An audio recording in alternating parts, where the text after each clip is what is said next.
Muy buenas a todos, bienvenidos a este episodio número 20 de Anti-Mainstream. Estuvimos perdidos un par de semanas, pero volvimos otra vez al ruedo. Vamos a estar mucho más activos, tanto en redes sociales, en YouTube. Y sin más preámbulos, hablamos hoy de Venezuela. Estamos rumbo a la transición. Como siempre, nos acompaña nuestro compañero Diego Loyo Rosales. Y hoy tenemos ya un invitado a la casa, el señor Enderson Sequera. ¿Cómo andas, Diego? ¿Qué tal, Emanuel? ¿Cómo te va? Anderson, muchas gracias por estar aquí con nosotros. Sí, este capítulo, episodio 20, va a ser el arranque no oficial de la segunda temporada de Anti-Mainstream, en la cual vamos a seguir hablando de las narrativas que ven en los medios y en la política regional, y qué otro tema para empezar sino el tema de Venezuela, que además ha estado bastante caliente en los últimos Cierto. días.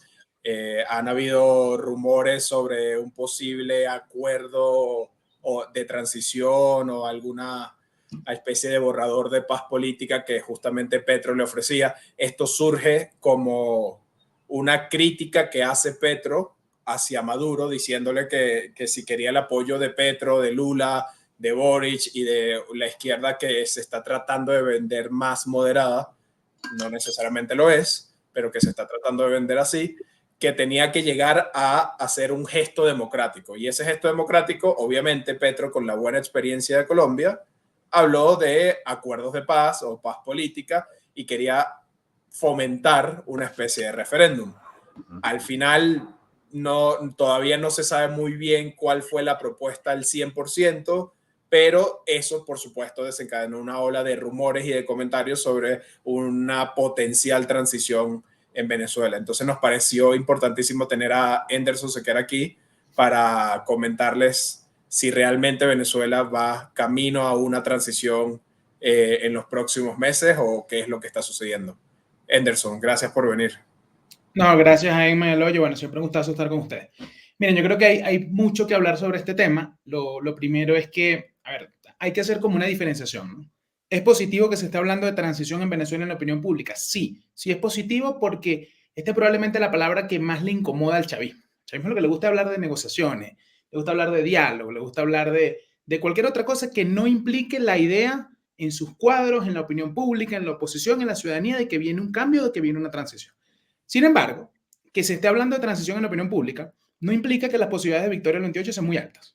Y eso hay que decirlo con total responsabilidad. Una cosa es que se empiece a hablar del término y otra cosa es que las probabilidades de que ganemos en el 28 sean muy altas. Eso creo que hay que hacer esa primera diferenciación con mucha responsabilidad. Positivo que se esté hablando de transición, pero eso no implica de que tengamos todas las de ganar el 28. Ahora bien, sobre la propuesta puntual de Petro, a mí me preocupan varias cosas. Primero, si algo ha demostrado Petro durante su carrera política y durante su gobierno, es que es un incontinente verbal. Es un tipo que no se sabe si las cosas que propone, las cosas que dice, las cosas que tuitea, se le vienen simplemente, o sea, muchas veces parece más un activista que un jefe de Estado. Y eso preocupa, porque así como es un activista para comentar todos los días la guerra de Israel y Hamas y cualquier cosa que se le ocurra, puede ser también un activista para el tema de Venezuela. Entonces, no hay nada que nos garantice de que cuando Petro habló de esta propuesta en declaración con Lula da Silva, no era una idea que se le ocurrió hace 30 minutos o una idea bien elaborada. Ahora, vamos a asumir de buena fe que era una idea bien elaborada. Vamos a asumir de buena fe que Petro tiene un plan, que existe tal documento que dice el país. La principal duda para mí de este documento es conceptual. ¿Se trata de un plan pre o post? ¿Se trata de un plan que busca un plebiscito ex ante o ex después? O ex post. Porque, a ver, si se trata de un plan ex ante, podría contribuir a mejorar algunas garantías políticas, técnicas y electorales de cara a la elección del 28. Pero si se trata de un plan ex post, es gravísimo, porque entonces la lectura, más allá de lo que diga Lula, más allá de lo que diga Petro, es que tanto Lula como Petro no están muy interesados en una transición a la democracia en Venezuela y parecen estar mucho más interesados de asegurarse de que luego de lo que pasa el 28 haya una oposición en Venezuela. Y eso sería bastante grave. Entonces, más allá de que todo este documento se ha manejado con mucho recelo, más allá de que el país ya dice que tiene el documento y que probablemente no lo hagan público en los próximos días, creo que la principal pregunta sobre este tema sigue siendo conceptual. Este famoso acuerdo de paz, este famoso acuerdo de garantías, ¿es algo que se va a firmar ex ante o se le va a permitir al CNE de repente consultarlo el día de la elección o se trata simplemente de un acuerdo que van a querer firmar post 28 de julio para tratar de evitar que Nicolás Maduro haga caída y mesa limpia, no solamente con sus propios actores en el chavismo, sino con lo poco que resta de la oposición de haber una derrota? Esa es mi principal duda. Vamos a comentar las características que te revela por encima del país. Ellos dicen que es una suerte de documento donde se habla de la palabra transición, ¿no? Que es la palabra que, como dijiste, Nelson, alarma al chavismo. En teoría es para presentar un plebiscito que se haría con una serie de preguntas en el día de las elecciones. Esto obviamente tendría que ser aprobado por el chavismo. Y ahora a mí lo que me preocupa es que qué tan real es que el chavismo quiera firmar un plebiscito donde se comprometa a no perseguir a la oposición, un plebiscito donde se comprometa a respetar los resultados, un plebiscito donde se comprometa, no sé, que no revelan las preguntas en el país de lo que va a haber en ese plebiscito, pero ¿qué de verdad hay que el chavismo en realidad quiera firmar esto? Yo creo que ahí es el punto de todo esto. Si el chavismo no quiere firmar nada, este documento simplemente pasa a ser irrelevante y se da en un contexto de más... Yo subiría incluso la apuesta porque la primera pregunta que yo me haría es ¿qué de diferente tendría este documento, este supuesto plebiscito a lo ya firmado en Barbados? Y Claro. segundo, el chavismo podría tener la disposición a firmar como ya firmó Barbados. La pregunta es, ¿qué nos asegura y qué nos garantiza de que vayan a cumplir lo firmado? Sí, de acuerdo. Y además que también puede ser algo de relaciones públicas para tanto el presidente colombiano como el presidente brasileño y ya. Tipo, bueno, sí, nosotros intentamos aquí ayudar a que haya una transición democrática en Venezuela, pero bueno, no se dieron las circunstancias. No sé cómo lo dices, Diego. No, y justamente iba a hacer un comentario muy similar al que estás haciendo, Emanuel. Yo le aumentaría aún más la apuesta a Henderson, porque el análisis que están haciendo Henderson y tú en este momento sobre el potencial impacto que tenga este plebiscito o documento, porque después se dijo con total veracidad, el CNE no tiene capacidad de aquí el 28 de julio para añadir un plebiscito, entonces la contrapropuesta fue que sea un acuerdo político entre partes. ¿Qué partes? No se sabe, sería el chavismo con quién sabe quién, pero que al final sería un acuerdo entre liderazgos o castas, como lo quieran llamar. No sería un acuerdo político realmente votado como era la propuesta inicial, que es el plebiscito. Pero es que yo me hago una pregunta aún más importante, que es, ¿realmente qué impacto tiene este tipo de movidas por parte de gente como Petro, Luis Ignacio Lula da Silva, que han demostrado ser escuderos del chavismo a lo largo de los años? Y lo digo ¿por qué? Porque todos recordamos lo que ha sido el nefasto acuerdo de paz en Colombia, una experiencia que ha sido muy satisfactoria para, por supuesto, Petro, el chavismo y sus aliados como las FARC, pero que para aquellas personas que quieren libertad, democracia y justicia en sus países ha sido uno de los ejemplos de cosas a no seguir. Un acuerdo de este calibre, de esta magnitud, frente a una potencial elección el 28 de julio, donde el chavismo va a utilizar todas sus armas para ganar, sea como sea, esa elección. ¿Qué peso tiene cualquier tipo de acuerdo a este punto antes de que empiece una transición? Y segundo, ¿qué peso tiene de cara a una transición? Porque ahí el acuerdo político es el acuerdo de no vamos a perseguir a la oposición. Disculpen, tenemos que hacer un acuerdo para que en una transición a la democracia no se persiga a la oposición. Ese es realmente lo que están diciendo. O sea, están protegiendo la narrativa de, ok, vamos a hacer una transición siempre y cuando no me persigas. A los criminales de lesa humanidad, a las personas que se han robado el erario público de Venezuela, no las vamos a perseguir porque están protegidas por este acuerdo. Entonces, termina siendo un caramelo envenenado hablar sobre una especie de acuerdo político para llegar a la transición, cuando realmente el objetivo final del chavismo y sobre todo del madurismo es mantenerse en el poder. Y de hecho, eso comentaba un analista político muy conocido en Venezuela que se llama Eric Farnsworth. Eric Farnsworth es el presidente del American Society, es un analista político americano que ha estado durante mucho tiempo involucrado con temas en Bolivia, en Colombia y en Venezuela.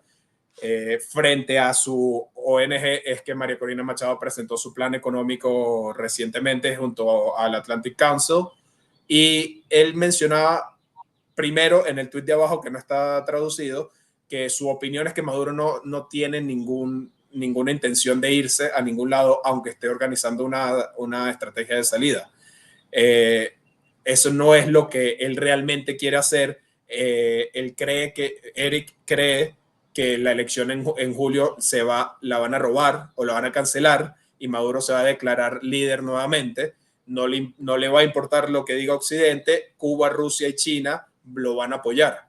Eso es lo que dice al principio y después dice lo que dicen ahí en el segundo tweet, que tratar de encontrar la vía de salida adecuada para Maduro es una inutilidad. Esa no es la razón por la que no se irá. No se trata de garantías a su fortuna ilícita ni para su libertad. Otros, como Cuba, simplemente tienen demasiado en juego para dejarle tomar el dinero y huir.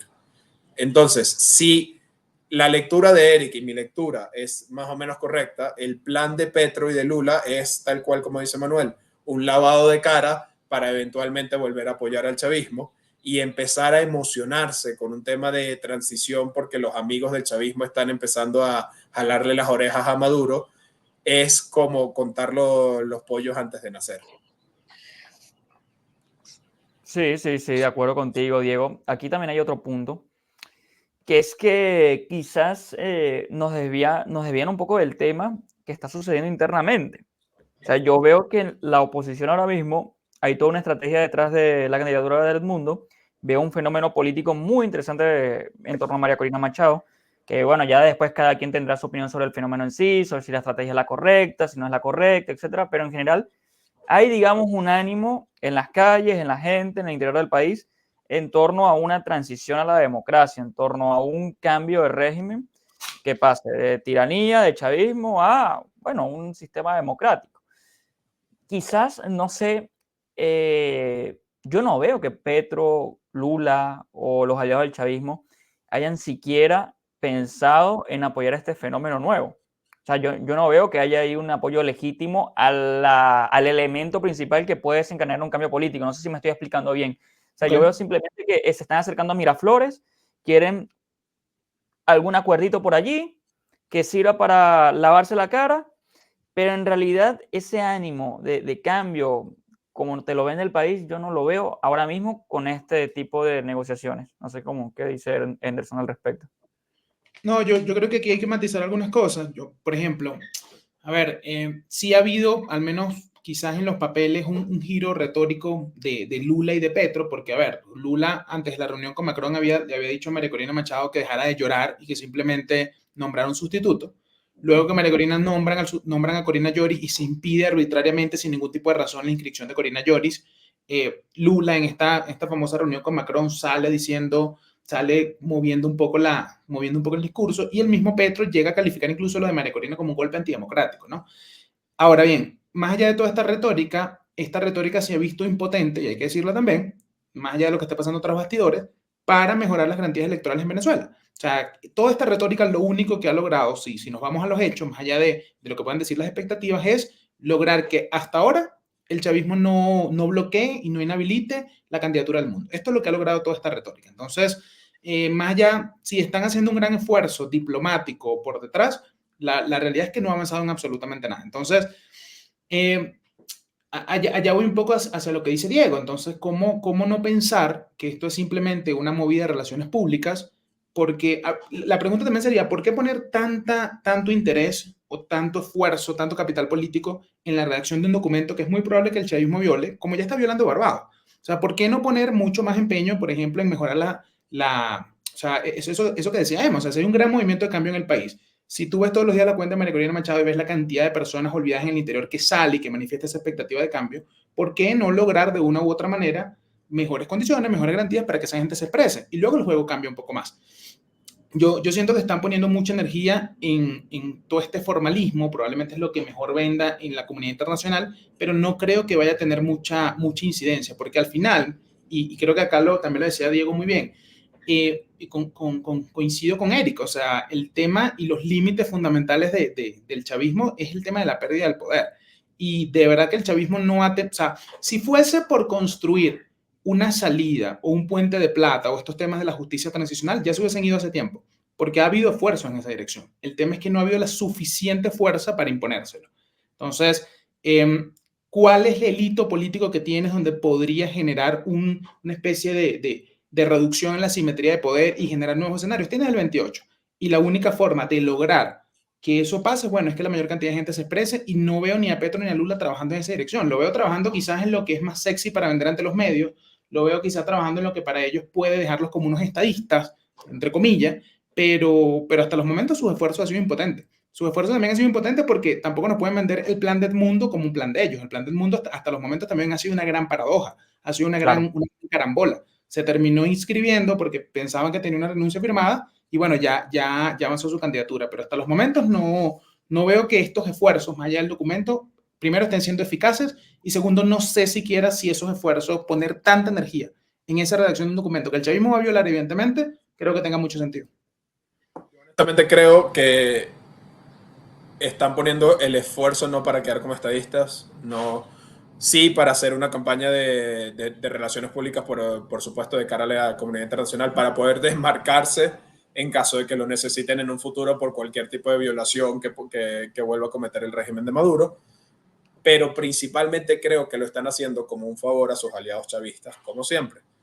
¿Y cuál es el favor? Volver a plantear el escenario ideal en la comunidad internacional del chavismo, que es ese tira y encoge, ese dame un poquito, ese vamos a ver cómo cedemos para que ellos cedan, que el chavismo sabe utilizar y sabe manejar a la perfección. Lo vimos con el tema de los acuerdos de Barbados, acuerdos que en este canal criticamos, que mencionamos que se quedaban cortos y que quedándose cortos, el chavismo fue incapaz de cumplir. Y aún así lograron sacar 6 meses sin sanciones, lograron sacar la liberación de Alex Saab, etcétera, etcétera. ¿Qué pueden lograr ahorita? Bueno, empiezan otra vez los guiños. Recientemente el dirigente de 20 Venezuela, Omar González, estuvo hablando sobre Maduro como negociando con Estados Unidos su salida del poder. En primera instancia a mí me pareció ese tipo de comentarios que uno hace en campaña para empezar a envalentonar a la gente, y resulta que creo que fueron 2-3 días después, 2 días después, Estados Unidos le da nuevas licencias a BP, la petrolera británica, y NGC de Trinidad para desarrollo de gas con Venezuela. ¿Qué significa esto? Que volvemos a la misma historia de siempre con la administración Biden, de hacerle guiños y favores al chavismo para tratar de, justamente como dice Henderson, tender ese puente de plata para que ellos salgan. Y tender ese puente de plata requiere de que también haya una presión para empujarlos a salir. La duda es... Para mí, y perdona que te interrumpa allí, Diego, porque ese para mí es el quid de la cuestión. O sea, si tú sigues insistiendo en todo este tema de justicia transicional y mejorar el acuerdo, al final puedes hacer un acuerdo, pero lo menos confrontativo con el chavismo y lo más neutral posible, pero sigue poniendo la energía en el punto donde no está, porque no es que ellos están caídos hoy y no han abandonado el poder porque a falta de un mejor documento. El problema es que siguen siendo estables en el poder. Entonces, tu objetivo, tu energía tiene que estar en cómo... Tu objetivo no puede ser simplemente pasar pensando años, ¿cómo le reduzco los costos de salida? Tu objetivo tiene que ser cómo le aumento los costos de permanencia. Y tienes un hito político, y tienes la gente en la calle, tienes liderazgo legitimado, tienes hasta un candidato viable, y no estás haciendo esfuerzo en esa dirección. Entonces, ¿cómo tú me dices que lo que necesita el chavismo es reducir los costos de salida cuando eres incapaz, por ejemplo, de asegurar poner a la Unión Europea a observar las elecciones? Eso, allí es que tienes que estar haciendo los esfuerzos. Porque eso es precisamente lo que le aumentaría un poco más los costos de permanencia, no los costos de salida que ya están. Y también, o sea, creo que esto es un punto que muchas veces, incluso quienes comentamos el tema venezolano, compramos mucho la narrativa del chavismo, porque hay que preguntarse, ¿quién está difundiendo esa narrativa interesada de que del llegar la oposición al poder vamos a empezar a perseguir chavistas? Eso es un mito que parece de relaciones públicas de la propia propaganda interna del chavismo, porque no ha habido un solo candidato en estos 25 años que prometa eso o que plantee eso. Hay candidatos más o menos moderados con lo que mencionaba Diego. Hay algunos que se plantan y dicen, criminales de lesa humanidad tienen que ser investigados, con lo cual yo estoy de acuerdo. Hay otros que son mucho más moderados y le huyen a la pregunta, pero en ningún momento eso implica perseguir a nadie. En ningún momento eso implica exterminar a los... Eso no implica absolutamente nada de eso. Entonces, muchas veces incluso nosotros terminamos comprando ese discurso de la idea del exterminio y también como que estamos un poco a favor de la idea de bajar los costos de salida cuando, de nuevo, hay que concentrarse en cómo aumentamos los costos de permanencia, porque caídos hoy no están. Y hay que seguir presionando. No, de hecho que es curioso porque ¿cómo van a estar caídos si han tenido relativos éxitos en los últimos meses? Un claro ejemplo es lo de Alex Saab. Hombre, no se nos puede olvidar que Alex Saab hace 2 o 3 meses estaba en Estados Unidos y ahora está tranquilamente otra vez en Venezuela, como si nada. Así es. Hablamos del principal testaferro de Maduro, señores. Sí podemos decir que el chavismo ha tenido ciertos problemas internos, ¿no? Han tenido su purga interna.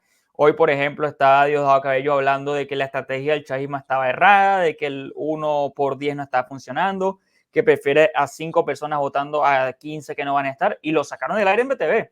Hombre, eso es como que, ojo que aquí hay ciertas situaciones extrañas en lo interno del chavismo, hay ciertas purgas. Está el caso de el Aizami. Sí. Están varias situaciones que son por lo menos extrañas y que en los últimos meses uno quiere ilusionarse aunque haya conflictos internos que en definitiva a la larga eso ayuda de alguna otra forma a la oposición. Pero caídos, eso ya es otra historia. O sea, no estamos ni remotamente cerca de sacarlos. ¿Se explica, no? Sí, claro. No, claro. Y no solo no estamos, no sé si no estamos remotamente cerca de sacarlos. Ellos no parecen haberse tambaleado aún, que es algo distinto. ¿En qué sentido? En que el chavismo, primero, no ha cambiado de plan. El plan del chavismo, el plan A, es mantenerse en el poder. Y van a hacer todo lo posible para mantenerse en el poder. ¿Qué es lo que yo creo que está empezando a suceder? Anderson comentaba que tus esfuerzos tienen que ser para subir los costos de permanencia, no para bajar los costos de salida que ya están casi que por el subsuelo. Yo estoy de acuerdo, pero es que no le puedes pedir a un aliado del chavismo que suba los costos de permanencia del chavismo. Entonces, ¿qué es lo que tenemos que hacer los que no somos aliados del chavismo y nos oponemos al chavismo? Es cuáles son las estrategias para realmente subir esos costos de permanencia. Porque lo que está haciendo parte del chavismo, algunas facciones, es empezar a montar narrativas que los beneficien para una transición suave, una transición estilo Nicaragua, una transición estilo Rusia, en la cual si llegase a darse el caso de que por alguna razón el chavismo tiene que abandonar el poder, ellos mantengan poder monetario, ellos mantengan poder político, ellos tengan viabilidad para volver a acceder a ese poder y la gente que se encargue de la transición, sea quienes sean, les permitan ese margen de maniobra para regresar al poder. Y una de las cosas que entonces nos planteamos es, entiendo perfectamente y comparto que el foco principal sea cómo subimos los costos de permanencia, cómo utilizamos el hito del 28 de julio para darles ese empujón, cómo hacemos realmente tambalear al chavismo. Pero me planteo una pregunta mucho más allá y es, fenomenal todo lo que estamos construyendo, pero ¿para qué? ¿Y cuál es el tipo de transición que necesitamos? ¿Cuál es el tipo de transición que requiere Venezuela para realmente generar un país libre y próspero?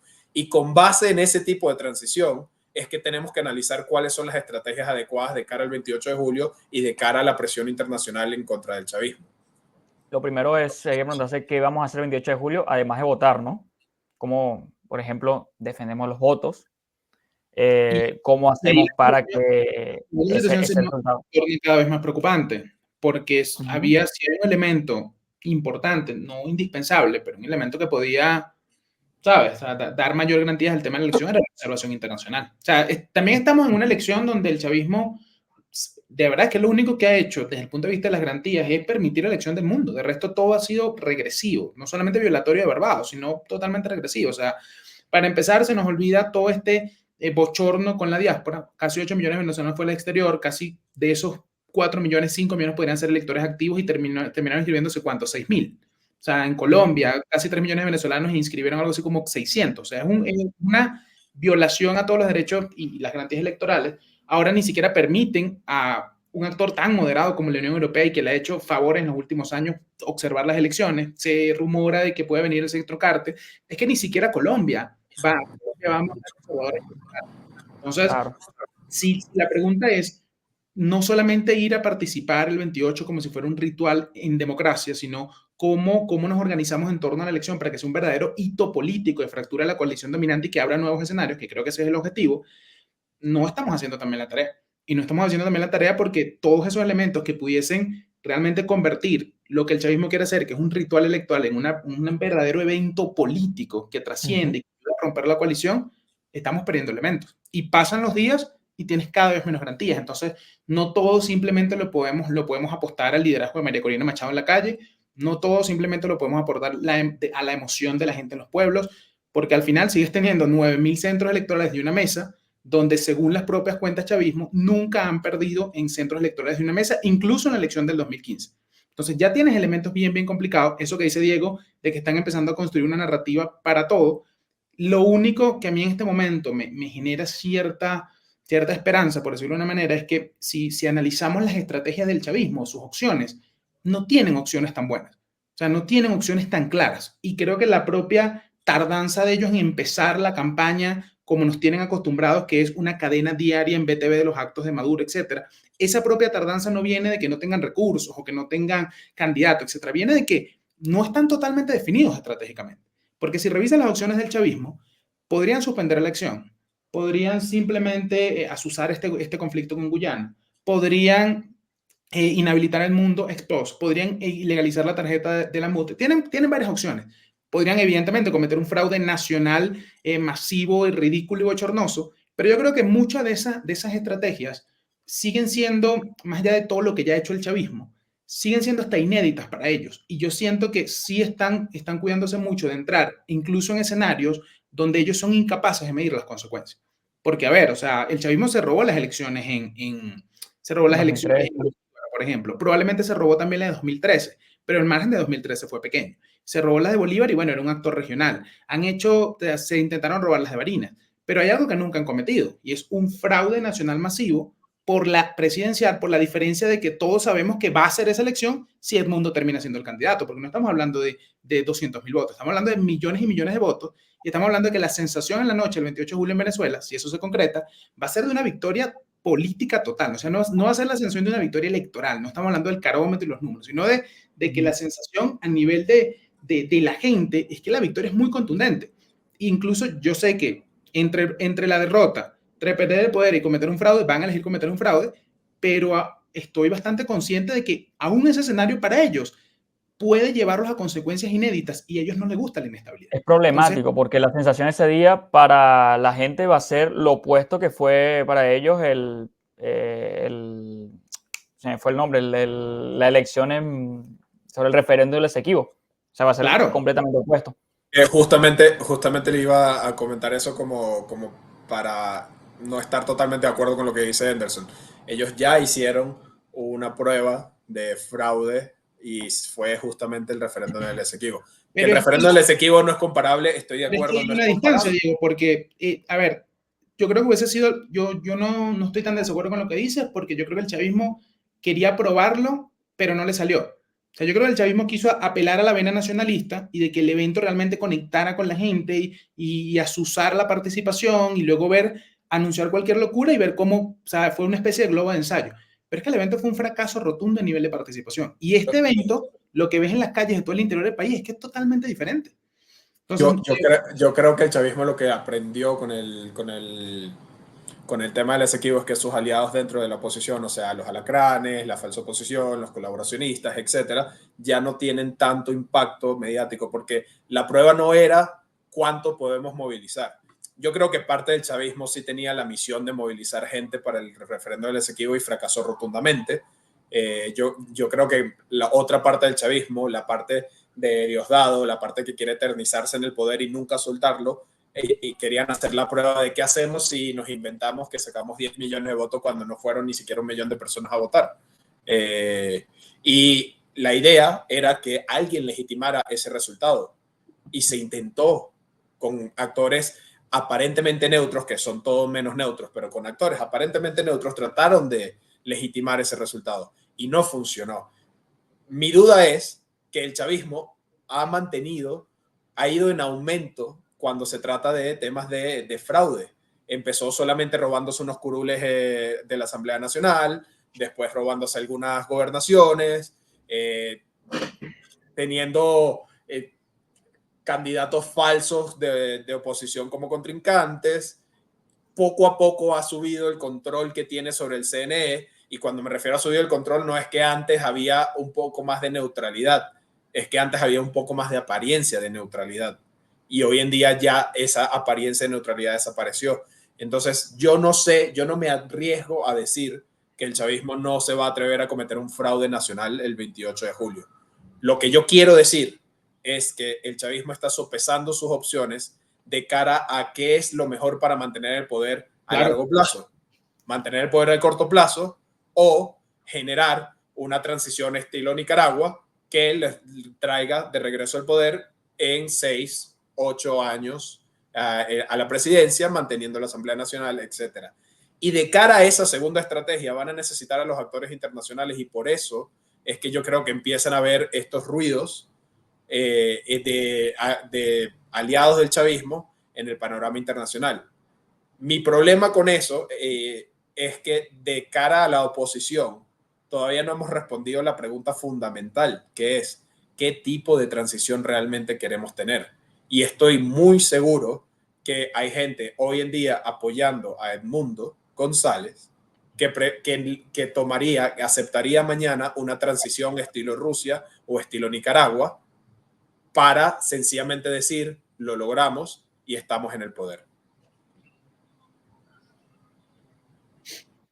Sí, yo creo Oye, que hay una dale. relación. O sea, creo que la principal respuesta tiene que ver con el concepto de la impunidad, ¿no? O sea, ¿hasta cuántos niveles de impunidad somos capaces de tolerar para producir una transición que, si bien podría darnos la presidencia de la República, no termine cambiando la simetría de poder y el país siga en control del chavismo? Porque esa también es una pregunta que hay que hacerse. O sea, queremos controlar normativamente los cargos públicos o queremos realmente tener el poder del país. O sea, eso es algo que habría que responderse. Entonces, tampoco me queda claro como Diego. Y ojo, para aclarar allí, yo creo que el chavismo tiene toda la disposición de cometer un fraude nacional. Mi única duda allí es que no es una opción que a ellos les sea tan cómoda, porque creo que incluso esa propia opción entra en escenario en consecuencias inéditas que ellos no han previsto. Tuvieron la ANC, tuvieron el plebiscito del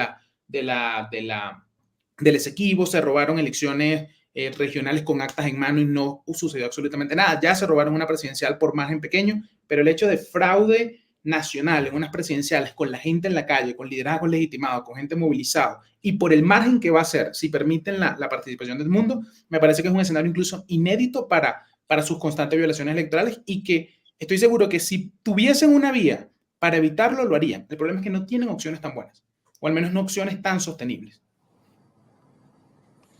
Interesante. Impunidad. Sabes que es una palabra complicada porque hablamos de que hay mucha gente desesperada.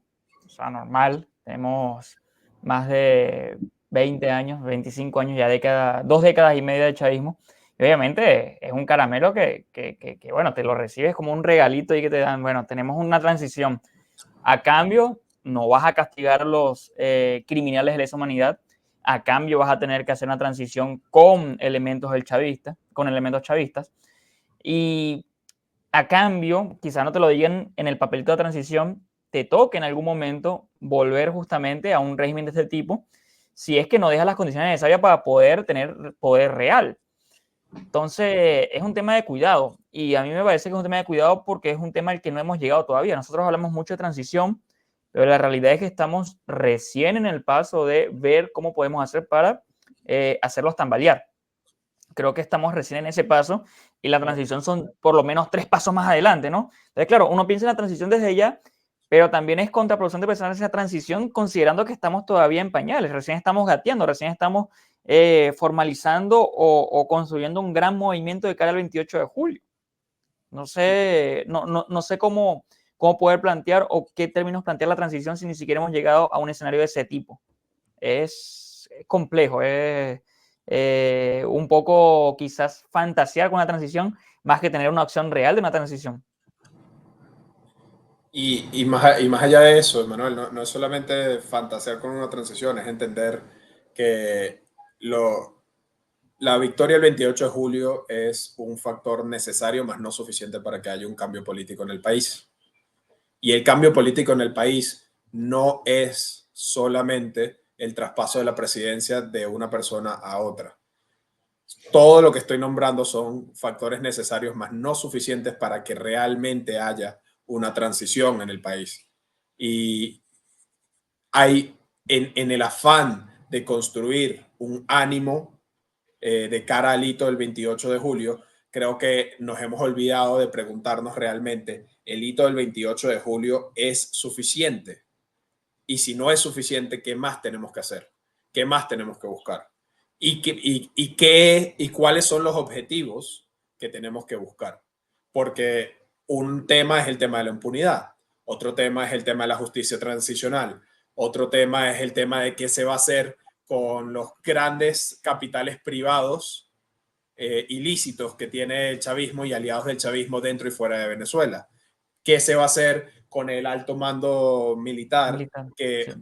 bastantes veces ha dicho que van a apoyar solamente al chavismo? ¿Qué se va a hacer con los rangos medios militares que están infiltrados por Cuba, Rusia, etcétera, etcétera? ¿Qué vamos a hacer con toda la cantidad de terrenos y territorios que están en manos de las FARC como Apure, que están en manos de quién sabe qué, como Bolívar y todo el caso del arco minero? Hay muchas cosas que tenemos que empezarnos a plantear y no estoy diciendo que necesitamos tener respuesta para empezar a movilizarnos y a generar ánimo de cara al 28 de julio. Estoy diciendo que la respuesta a esas interrogantes cambia qué es lo que necesitamos hacer para el 28 de julio y después del 28 de julio. Y dentro de la oposición tenemos muchas distintas narrativas. Tenemos, por supuesto, las estrategias de María Corina Machado, pero también tenemos gente como el Partido de un Nuevo Tiempo que sería feliz con una transición suave y con una negociación para que el chavismo mantenga su cuota de poder dentro incluso del Ejecutivo. También tenemos gente que ha sido más neutra en temas de transición y que sencillamente quieren la foto de la victoria sin pensar qué tan sostenible es la victoria. Y quizás este no es el espacio, pero además tenemos distintos modelos de transición. Siempre hablan del modelo de transición de Chile. En Chile siempre tengo que recordar que primero todo el aparato del Estado quería una transición y segundo, el principal cabecilla del aparato del Estado, Pinochet, se mantuvo como jefe militar durante 11 años más después de esa supuesta transición. Ese es realmente el modelo que queremos. Queremos a Padrino López como jefe militar viajando a Rusia, viajando a Cuba, como hoy en día hace. Queremos un modelo de transición estilo el de España. Podemos tener un modelo de transición estilo el de España sin que haya una caída total del chavismo a nivel internacional. ¿Cómo logramos hacer una transición estilo el este de Europa si realmente no tenemos la capacidad de desmontar todo el poder financiero y político internacional que tiene el chavismo? Esos son el tipo de planteamientos que no estoy seguro que se estén haciendo y que cambian totalmente cuál debería ser la estrategia óptima para el 28 de julio. Porque de nuevo, el 28 de julio va a ser un día importantísimo para lograr un cambio político en Venezuela, pero es un hito necesario, más no suficiente. Es una fecha clave, sin dudas. No, tampoco queremos bajar el precio al 28 de julio, pero es completamente cierto lo que dices, Diego. Sin esas preguntas clave, es también difícil articular, digamos, una estrategia que en verdad pueda hacer tambalear a esta gente. No sé si tienes un comentario final, Anderson, algo para agregar al Yo debate. agregaría allí que, o sea, que si tuviésemos todas las respuestas a lo que planteó Diego, coño, yo creo que estaríamos en la transición. Pero sin duda son los temas, o sea, sin duda son los temas complejos y creo que vale la pena empezar a hacérselos, porque se ha hablado mucho de los 6 meses que hay entre una hipotética victoria el 28 de julio y la toma de posesión que va a ser en enero de 2025. Pero yo creo que se habla poco, y también para sumar un poco lo que dice Diego, de que la efectividad o la eficacia de una transición a la democracia en Venezuela depende no solamente de cómo gestiones esos 6 meses, sino de cómo gestiones todo el ciclo electoral, entre comillas, que te viene, porque es precisamente ese ciclo el que te va a permitir que el mapa país sea más que esté verdaderamente representado, no solamente en la presidencia de la República, sino a nivel de gobernaciones, a nivel de alcaldías, a nivel del Poder Ejecutivo, etcétera. Entonces, es precisamente esos poderes legitimados lo que te permitiría tomar algunas decisiones un poco más estructurales e ir democratizando verdaderamente el país, no solamente democratizando la presidencia de la República. Entonces, si yo pudiese dejar una pregunta es eso, o sea, ¿cómo vamos a gestionar no solamente los 6 meses para el traspaso de mando Maduro-Edmundo, de darse, sino cómo vamos a gestionar los 2 o 3 años que se nos vienen para un traspaso institucional de unas instituciones autoritarias a unas instituciones que vayan transitando poco a poco hacia la democracia? Y eso es bastante complicado de hacer, pero de nuevo, todo empieza en el 28, pero no en el 28 por la inercia del calendario, sino en un 28 verdaderamente bien, digamos, bien pensado, un 28 bien direccionado a generar lo que necesitamos, que son quiebres en la coalición dominante, que abran espacios un poco más a la negociación para que se pueda dar ese traspaso de mando, porque ya creo que estamos en el punto en donde hemos estado varias veces en el pasado de que no solamente no necesitamos ganar, el asunto realmente complicado es cómo cobramos y cómo hacemos efectiva esa victoria. Y cómo cobramos y cómo hacemos efectiva esa victoria, no solamente, de nuevo, como dice el hoyo, para que el mundo sea presidente por un año del 25 al 26, sino que esa presidencia se transforme en poder real, que nos permitan hacer la transición institucional completa en 2 o 3 años, y ahí sí empecemos a democratizar y hacer próspero este país. Excelente. Diego, ¿tú crees que llegamos a la parte final del programa? Sí, muchísimas gracias nuevamente, Anderson. De verdad, creo que fue el cierre que necesitábamos para este programa. Emanuel, gracias como siempre por estar en este canal, y a todos los que sintonizaron hasta acá. Muchísimas gracias. Si les gustó, recuerden darle like al video, suscribirse al canal. Aquí en Anti-Mainstream vamos a seguir desmontando todas las narrativas políticas de la izquierda y analizando todos los hechos, sobre todo en Venezuela, de donde somos originalmente, pero también vamos a estar pronto hablando sobre la situación de Trump en Estados Unidos, hablando sobre el programa económico y político de Milei, hablando de muchas otras situaciones a las que los invitamos a que nos acompañen y para conversar. Estamos también en Instagram, estamos también en Twitter. Ahí empezaremos a tener más contenido corto. Y bueno, nuevamente gracias por sintonizar. Solo para que se haga una idea, el próximo programa vamos a hablar literalmente de Donald Trump y su veredicto de culpabilidad. Vamos a analizar todo el caso, vamos a ver a quién invitamos, así que va a estar bueno para que la gente esté pendiente. No se lo pierdan. Gracias. Gracias, Henderson. Voy a sintonizar ahí, voy a estar de primero. Está bueno. Muchas gracias. Un abrazo a todos. Muchachos, siempre la orden por acá.